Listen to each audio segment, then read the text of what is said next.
कहते हैं मैंने दुआ मांगने का सलीका अपनी बीवी से सीखा है। हजरत वो किस तरह? फरमाने लगे मेरी बीवी ने ना मुझे कोई काम बताया, कुछ पैसों की ज़रूरत के लिए कहा, तो मैंने उसे कहा कि भाई अभी मेरे पास नहीं है, कुछ दिनों में आते हैं तो मैं दे दूंगा।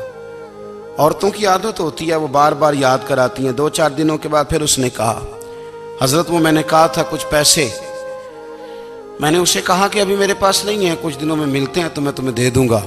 उसने कुछ दिनों के बाद फिर कहा हुजूर वो मैंने कुछ पैसे कहे थे। फरमाते मैंने डांट दिया, मैंने कहा कि क्या तू रोज मुझे शर्मिंदा करती है, कहा ना मेरे पास नहीं है, होंगे तो दे दूंगा, तू रोज याद कराती है।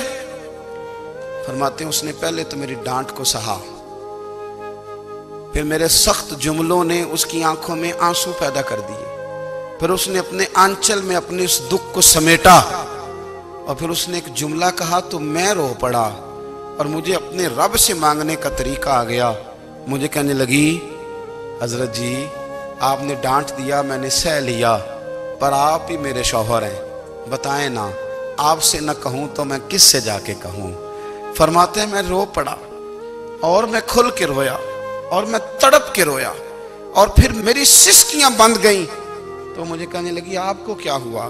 मैंने कहा मुझे भी दुआ मांगनी आ गई है। जब मैं उसे कहूंगा ना अल्लाह तू ही मेरा रब है, मैं तुझसे न कहूं तो मैं किससे जाके कहूं, मैं क्यों किसी बंदे से सवाल करूं, मैं क्यों किसी दुनियादार से कहूं, मैं तेरे बंदों का नेक बंदों का वसीला लेके तेरे महबूब की गुलामी लेके तेरी बारगाह में आया, तुझसे ना मांगूं तो किससे मांगूं। समझ आ गई है, जब मैं इस रंग में मांगूंगा तो मेरा रब मेरे ऊपर बड़ा ही फजल फरमाएगा, वो मेरे ऊपर बड़ी रहमत करेगा, वो मेरे लिए आसानियां करे। अजीज दोस्तों, हम इस तरह करने लग गए हैं कि हमने ना अपने ताल्लुकात पर एतमाद करना शुरू कर दिया है। मेरे ताल्लुकात बहुत हैं, हमने अपनी दौलत पर एतमाद करना शुरू कर दिया है, मेरे पास दौलत बहुत है। हमने अपने इल्म पर, अपनी शोहरत पर एतमाद करना शुरू कर दिया है कि मेरे पास फलां चीज बहुत है।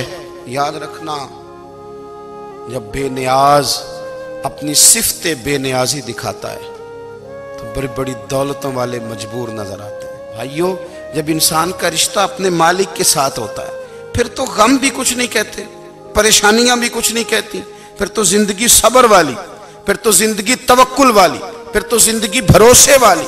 फिर इंसान अपने आप को रुसवा नहीं करता, दुनियादारों से उम्मीदें उसकी खत्म हो जाती, उम्मीदें अल्लाह रसूल से लगा लेता है, मजबूत हो जाता है, मजबूत ताकतवर हो जाता है, खुददार हो जाता है, बावकार बाइज्जत हो जाता है।